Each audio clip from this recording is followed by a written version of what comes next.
Thank you.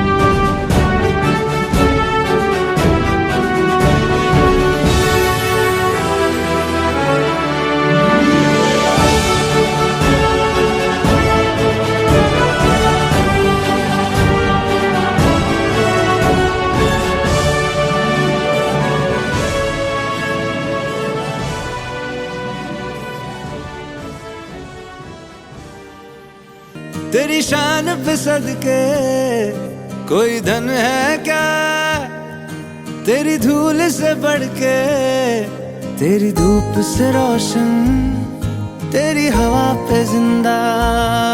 तू बाग है मेरा, मैं तेरा परिंदा। है अर्ज़ ये दीवाने की, जहाँ बोर सुहानी देखी, एक रोज वही मेरी शाम हो। कभी याद करे जो जमाना, माटी पे मर मिट जाना, जिक्र में शामिल मेरा नाम हो। ओ देश मेरे तेरी शान पे सदके कोई धन है क्या, तेरी धूल से बढ़ के, तेरी धूप से रोशन, तेरी हवा पे जिंदा। तू बाग है मेरा, मैं तेरा परिंदा।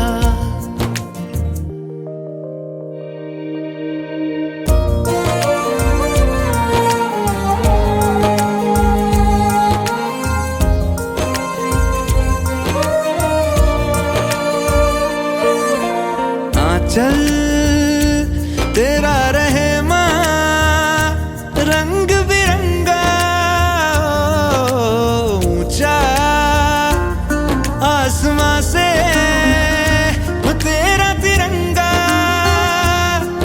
जीने की इजाजत दे दे, या हुक्म शहादत दे दे, मंजूर हमें जो भी तू चुने।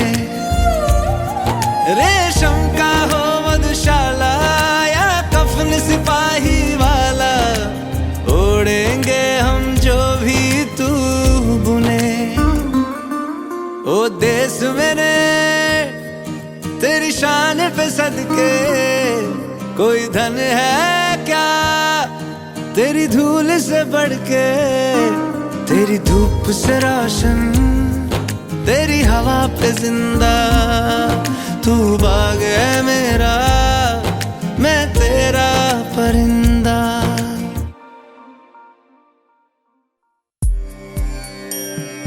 वंदे मातरम, वंदे मातरम, सुजला सुफला मलयज शीतला, श्यामला मातरम, वंदे मातरम।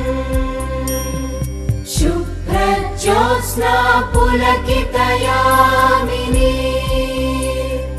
पुल्लकुसुमित द्रुमदल शोभिनी, सुहासिनी सुमधुर भाषिणी, सुखदां वरदां मातरं, वन्दे मातरं, वन्दे मातरम्।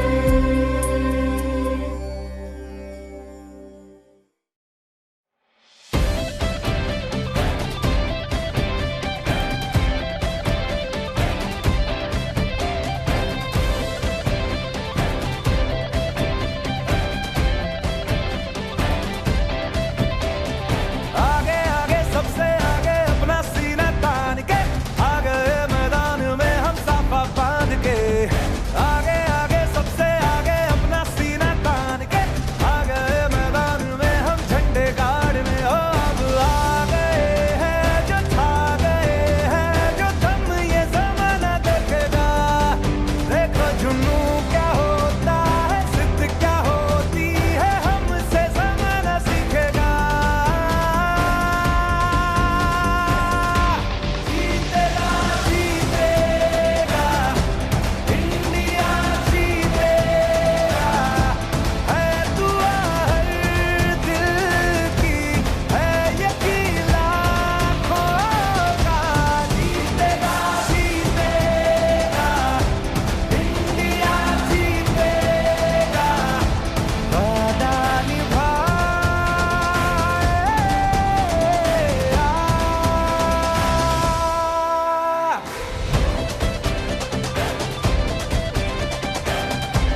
कहीं तेरे जैसा कोई नहीं मैं गाया जहां भी बस तेरी याद थी जो मेरे साथ थी मुझको तड़पाती रुलाती सबसे प्यारी तेरी सूरत प्यार है बस तेरा प्यार ही मां तुझे सलाम से आप आया है केवल 2 दिन के अंदर परमिशन दिलाया है हमारा godfather friend philosopher guide lieutenant general Krishna sir. तो दोनों को जोर से ताली बजा के स्वागत कीजिए जोर से।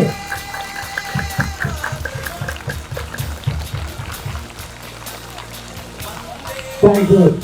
तो बहुत भारी रैली के बाद स्कूल में आया है और हमारे बच्चे भी आपको आपका मैसेज के लिए सुबह से इंतजार कर रहे हैं। तो ये उनके बारे में भी एक मिनट में बता देता हूँ। ये है ना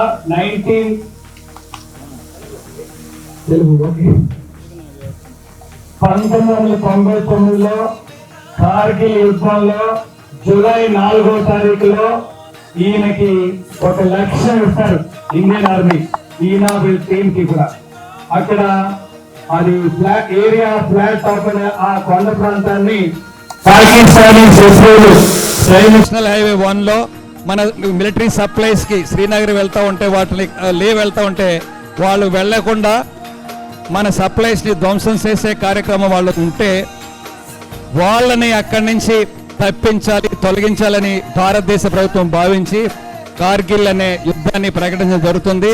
దానిలో భాగంగా అప్పట్లో రైఫిల్ మ్యాన్ సంజయ్ కుమార్ గారు 4వ తారీఖు వాళ్ళు ఏం చేస్తారంటే జూలైలో 3 రోజులు రాత్రనక పగలనక ఆ కార్గిల్ కొండల్లో పైకి ఎక్కాలి. సుమారు 16,000 అడుగుల ఎత్తుకు ఎక్కి అక్కడ తిష్ట వేసిన శత్రువుల్ని వీళ్ళు మనం తొలగించాలి. వీళ్ళు ఎక్కే క్రమంలో పైనుంచి వాళ్ళందరూ కూడా తోటాలు బుల్లెట్లు పేలుస్తూ కాలుస్తూ ఉంటే మన సోల్జర్స్ చాలా మంది గాయపడడం కూడా జరుగుతుంది. సో ఒక క్రమంలో ఇంకా 150 మీటర్ల ఎత్తు ఉందనగా మన వాళ్ళంతా వెళ్ళే క్రమంలో పైనుంచి ఆటోమేటిక్ గన్ పేలుస్తూ ఉంటే తోటాలు వచ్చి మన సైనికులని గాయపరిచే క్రమంలో ఈ అప్పట్లో రైఫిల్ మ్యాన్ సంజయ్ కుమార్ గారు వారిని గుర్తిస్తాడు. ఈ రైఫిల్ ఆటోమేటిక్ ఎక్కడుందో గుర్తించి దాన్ని ఎలాగైనా ధ్వంసం చేస్తే కానీ మన పని అవుతుందని చెప్పే లక్ష్యంతో కేవలం ఒకే ఒక్కడు ఈయనొక్కడే 150 మీటర్లు నిత్త నిరాగుండా కొండని చేతులతో పాక్కుంటూ పైకి ఎక్కి రాత్రనక పగలనక ఎక్కి పైకి వెళ్ళే క్రమంలో అక్కడ శత్రువుల బంకర్ ఉంటుంది. అక్కడి నుంచి కాల్పులు జరుగుతూ ఉన్నాయి. ఈయన వెళ్ళి వాళ్ళ మీద ఒక గ్రెనేడ్ ఒక బాంబు తీసుకొని వాళ్ళ మీద వేసేటప్పుడు 4 మంది సైనికులు పాకిస్తానీ శత్రువులు హతమైపోతారు. ఒకే వ్యక్తి. సో ఈయన చూపించిన తెగువకు మిగతా సైనికులందరూ కూడా జిఎంఆర్ గారు రండి సార్, శశిధర్ గారు ప్లీజ్ కమ్, రమాకే గారు మీరు కూడా పైకి రండి, పైకి రండి. సో ఆ క్రమంలో అక్కడితో ఆగకుండా ఇంకా కాల్పులు వస్తుంటాయి. పైకి ఎక్కే క్రమంలో ఒక 4 శత్రువులు ఈయన మీద పడతారు. అప్పటికే ఈయనకి తోటాలు తగులుతాయి, గుండెల్లోనూ చేతుల్లో కూడా తోటాలు తగినప్పుడు కూడా లెక్క చేయకుండా ముందుకెళ్తూ ఉంటే 4 శత్రువులు ఈయన మీదకి వస్తే వాళ్ళతో కూడా ముష్టి యుద్ధం చేస్తారు. చేతులతో ఫైటింగ్ చేసి ఇంత గాయపడినా కానీ వాళ్ళని కూడా మట్టు పెట్టి ముందుకెళ్తూ ఉంటే ఈయన చూపించే తెగువకి ఆ లీడర్షిప్ క్వాలిటీస్కి మిగతా వాళ్ళందరూ కూడా ఈయనంతా వెళ్ళి సో వాళ్ళ అక్కడున్న మిగతా శత్రువులను కూడా ఈ 2వ బంకను కూడా నాశనం చేసి ఆ విధంగా ఆ ఏరియానందరినీ కూడా వీళ్ళు మనం తిరిగి శత్రువులను తరిమేసి మనం కైవసం చేసుకోవడంలో లక్ష్య సాధన దిశలో ఈయన తీసుకున్న వీరోచిత్వానికి శత్రువుల మధ్య చూపించిన అత్యంత ధైర్య సాహసాలకు గాను ఈయనకి భారతదేశ ప్రభుత్వం పరం వీర్ చక్ర అనే దానికి ఇచ్చి సముచిత గౌరవం ఇవ్వడం. సో ఇలాంటి వ్యక్తి మన స్కూల్ కదా రావడం చాలా స్ఫూర్తిదాయకం. తాడేపల్లిగూడెం చూసా ఈరోజు సుమారు 5,000 మంది కాలేజు స్కూల్ స్టూడెంట్స్ లేదా ఎన్జిఓస్ సభ్యులందరూ కూడా వచ్చి ఈయన వెళ్తూ ఉంటే వీర మహిళలకు వచ్చి తిలకం దిద్ది ఈయనకి బ్రహ్మరథం పట్టం అంటే మనకి ఊహించని చరిత్ర ఇది. ఒక చరిత్రను మనం తాడేపల్లిగూడెం సృష్టించాం. ఈయన ఇక్కడ రావడం ద్వారా it's a great history for him to come all they from here. And GMR గారు వారి సత్యనారాయణ గారు కూడా చాలా హెల్ప్ చేసి సుమారు 500 మంది స్టూడెంట్స్కి ఇంజనీరింగ్ స్టూడెంట్స్ పంపించాం సార్. చాలా థ్యాంక్ యూ అందరికి కూడా, మన అప్పుస్మాక్ కానీ మిగతా వాళ్ళందరికీ కానీ మన హృదయపూర్వ థ్యాంక్స్ చెప్తా ఉన్నాం. సో మెయిన్ కార్యక్రమం అది ఆ ధర్మపక్షలో హాల్లో ఉంది కాబట్టి కొంత లేట్ అయినా ఏమనుకోవద్దు. తర్వాత అక్కడ ఉంటాయి స్పీచెస్ అక్కడ ఉంటాయి. కేవలం మన చీఫ్ గెస్ట్ ఇక్కడ ఆయన క్లుప్తంగా మనకి హృదయపూర్వకంగా అభినందన తెలియజేద్దాం. Thank you so much sir for coming here. So we are waiting for your valuable message from your children. Our children also learned Hindi with in 10 days. Some Hindi where they can understand. So I appreciate all our children for learning Hindi within 10 days. Thank you so much, sir.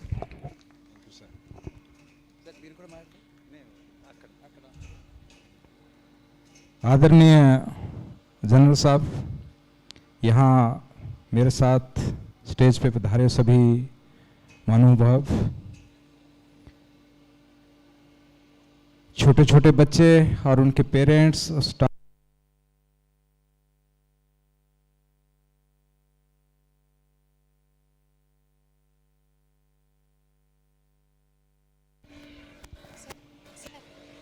मैं आप सबका बहुत बहुत धन्यवाद करता हूं कि आपने जो सम्मान मुझे ये आज दिया है, इसे मैं हमेशा याद रखूंगा. लेकिन सबसे बड़ी बात है कि जो लोग यहाँ पे आज इस प्रोग्राम में जो शामिल हुए हैं, उनका जोश देखने लायक है. छोटे छोटे बच्चे जो आज इस आर्मी की ड्रेस में, एनसीसी की ड्रेस में, ये नहीं, ऐसा नहीं लग रहा कि मैं सिविल में प्रोग्राम के लिए आया हूं. ऐसा लग रहा है कि अपने आर्मी के किसी कैंप में हूं. ये सारा स्कूल प्रबंधक और उनके पेरेंट्स, टीचर्स, ये सबका उनका योगदान है कि इन बच्चों के अंदर वो भावना, वो देश प्रेम आज से वो उसमें डाल रहे हैं. बहुत सारे यहाँ इस प्रोग्राम में शामिल हुए हैं. तो ये वही चीज दर्शाता है कि आप लोगों के अंदर अपने देश के प्रति जो समर्पण की भावना है उसे व्यक्त करता है. आप सब जानते हैं कि जो हमारा फौज का जो सिस्टम है किस प्रकार से, मैं एक छोटा सा सिपाही हूं एक फौज का, अपनी इंडियन आर्मी का. और जो सर ने मेरे बारे में जो बताया, ऐसा कुछ इतना कुछ ज़्यादा नहीं किया. मैंने सिर्फ अपना फर्ज अदा किया था जो मुझे मेरे टीम कमांडर, ये मेरे कंपनी कमांडर, मेरे सीईओ ने मुझे जो यहाँ करने के लिए दिया था. क्योंकि मेरी इतनी कम सर्विस थी कि मुझे तो ये भी पता नहीं था कि लड़ाई होती क्या है और कैसे होती है.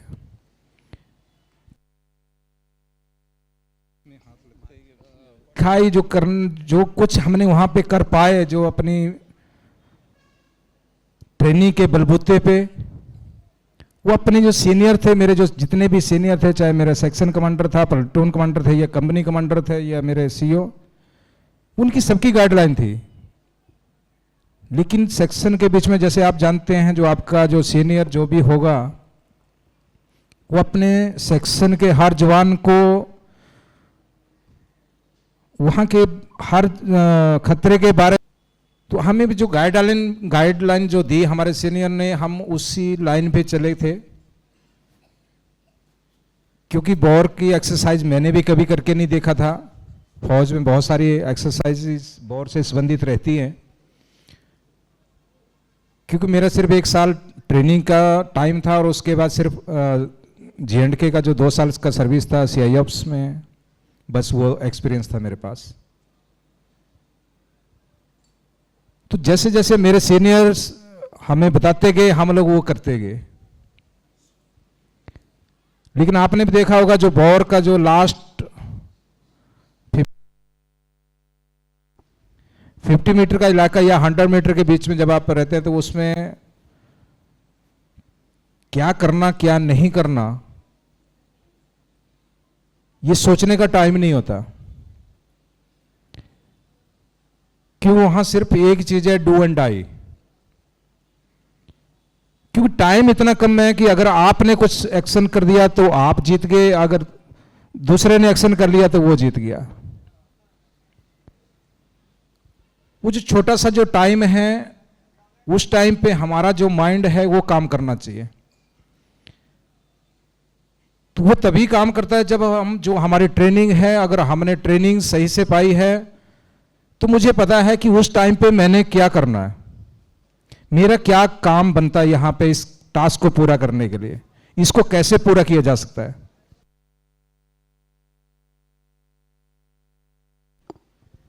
तो हमारे साथ भी वैसा ही था।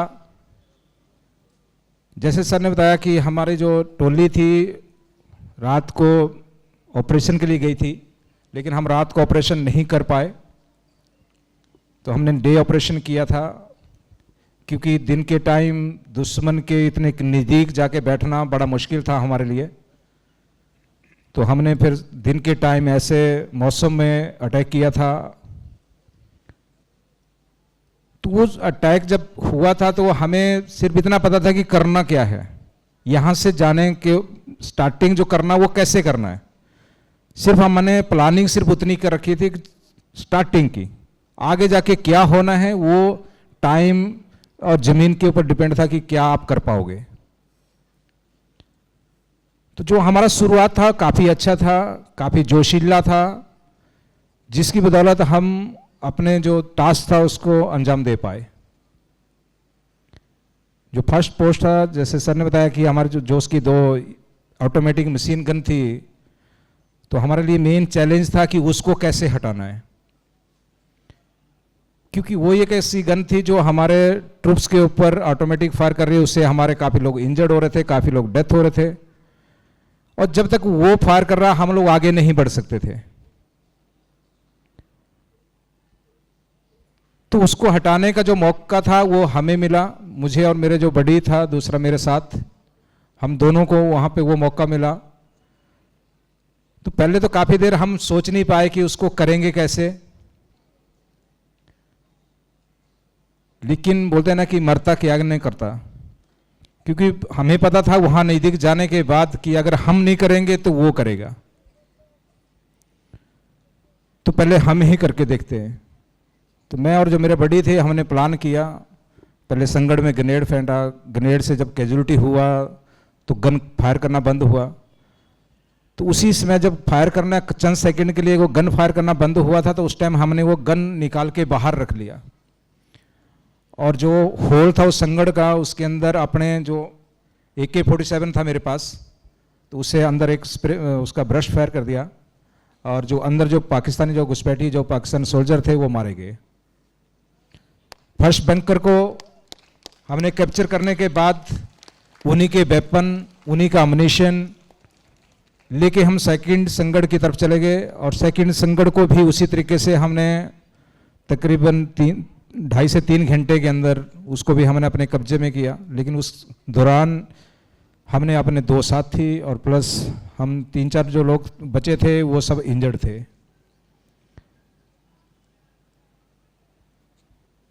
क्यों महत्व होने की वजह से हम एक एकत्रित रहते हैं,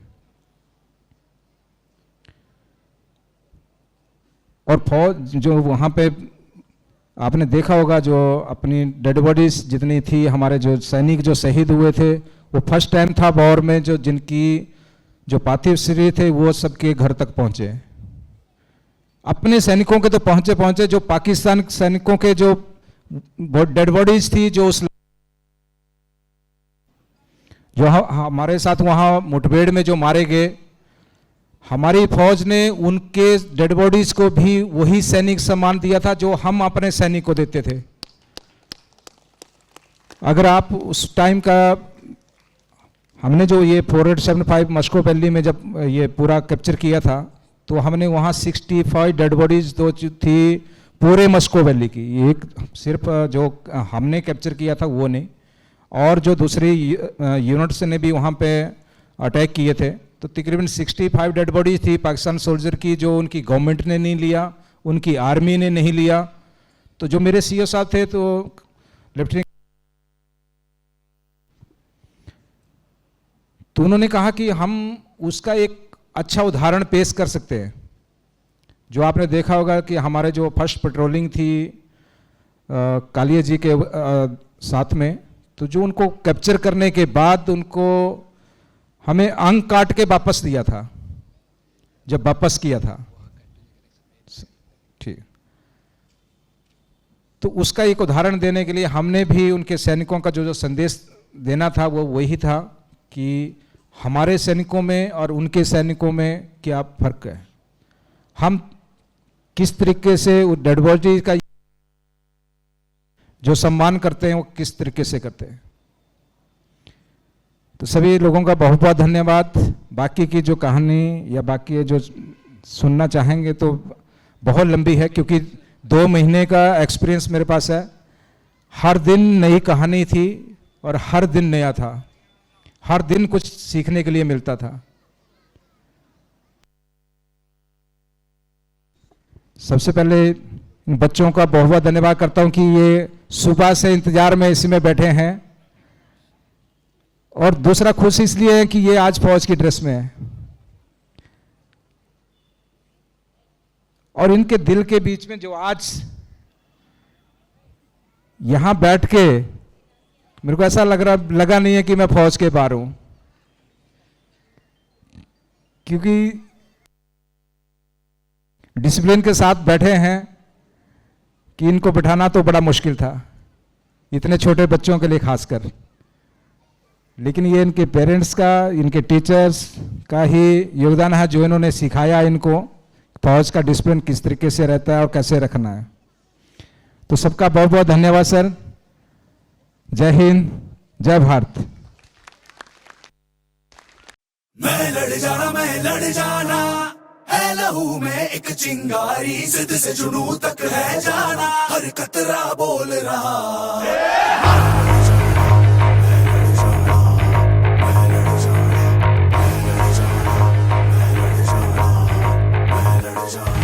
मैं लड़ जाना है लहू में एक चिंगारी, जिद से जुनू तक है जाना, हर कतरा बोल रहा।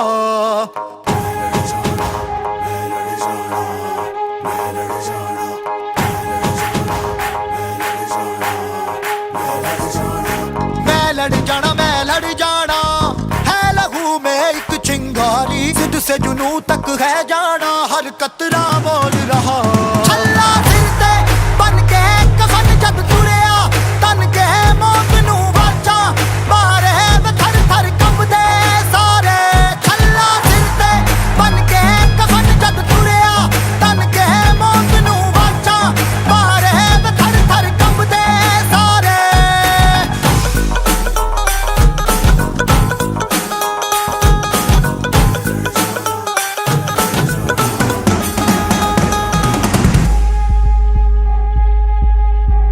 तो भटमालों में अखरोट का बिजनेस करते हैं।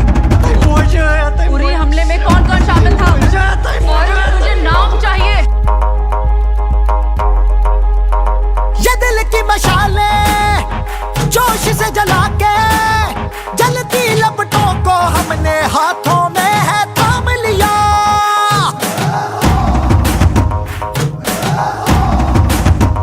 है वो कर जाना के सारा जमाना, फिर देगा मिसाला यारों सबको अपने नाम दिया। ओ मैं लड़ जाना है लहू में एक चिंगारी, जिद से जुनू तक है जाना, हर कतरा बोल रहा।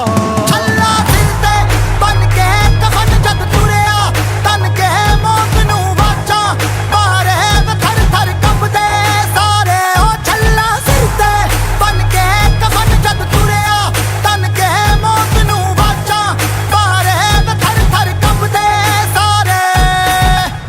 उन्हें कश्मीर चाहिए और हमें उनका sir. Are you ready, boys? Yes, sir. How's the Josh? Aye, sir. How's the Josh? Aye, sir. Jai Hind. Jai Hind. मैं लड़ जाना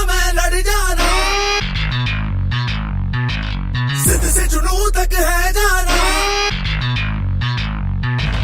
मैं लड़ जाना, मैं लड़ जाना, जिद से जुनून तक है जाना, मैं लड़ जाना, मैं लड़ जाना। छल्ला सिर ते बन के कफन जग तुरिया, तन के मौत नू वाचा मारे मैं थर थर कंबदे सारे। छल्ला सिर ते बन के कफन जग तुरिया, तन के मौत नू वाचा मारे मैं थर थर कंबदे सारे।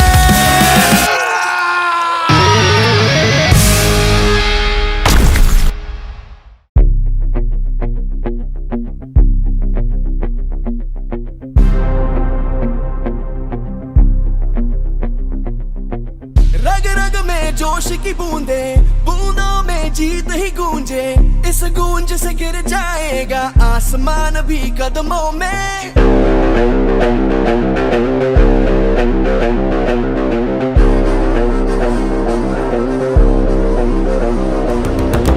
रग रग में जोश की बूंदे, बूंदों में जीत ही गूंजे, इस गूंज से गिर जाएगा आसमान भी कदमों में। रोको ना सपनों के तूफानों को, रोको ना जज्बों की उड़ानों को, रोको ना आंखों के निशानों को।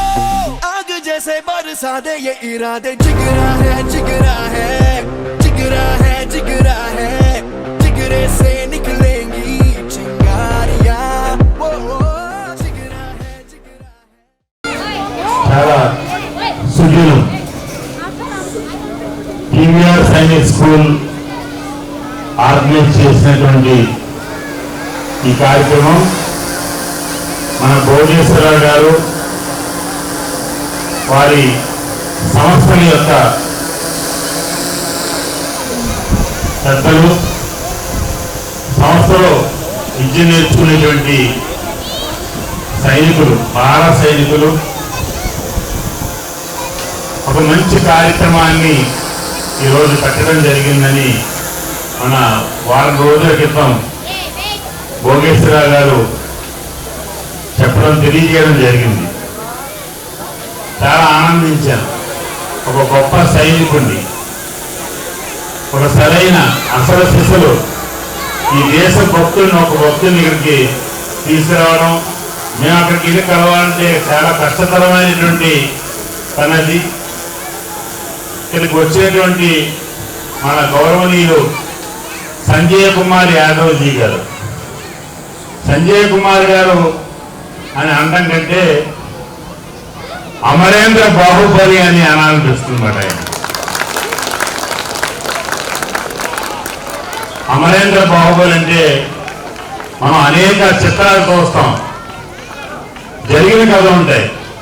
ఊహించినటువంటి కథ ఏంటంటే బాహుబలి. అలాంటి బాహుబలి ఆ రోజు వాళ్ళ దేశం కోసం ప్రాణాలను అర్పించడం కోసం పెడతాడు, విజయాన్ని సాధించి వస్తాడు. అలాగే ఈసారి కూడా 14 బుల్లెట్లు బాడీలో దిగితే ఈ మహానుభావుడు ఇంకా మనందరినీ మనం ఆయన చూసేటువంటి అదృష్టం ఉంది కాబట్టి ఈరోజు ఈ డయాస్ మీద ఆయనతో మనం కలిసి ఉన్నామని చెప్పి నేను మనస్ఫూర్తిగా తెలియజేసుకుంటున్నాను. భోగేశ్వరరావు గారు చాలా మంచి కార్యక్రమాలు చేస్తారు. అందులో అత్యంత ఉత్తమమైనటువంటి కార్యక్రమం ఏంటంటే ఈరోజు ఈ కార్యక్రమం చాలా మంచి సుదినం. పెద్దలందరూ ఎక్స్ సర్వీస్ మ్యాన్స్ అందరూ ఉన్నారు కింద. మరి వాళ్ళు కూడా ఈ దేశం కోసం ప్రాణాలు అర్పించడానికి సైన్యంలోకి వెళ్ళి ఈ దేశాన్ని రక్షించిన మహానుభావులు అందరూ, అందరికీ కూడా పేరు పేరున నా హృదయపూర్వకమైన ధన్యవాదాలు తెలియజేసుకుంటున్నాను.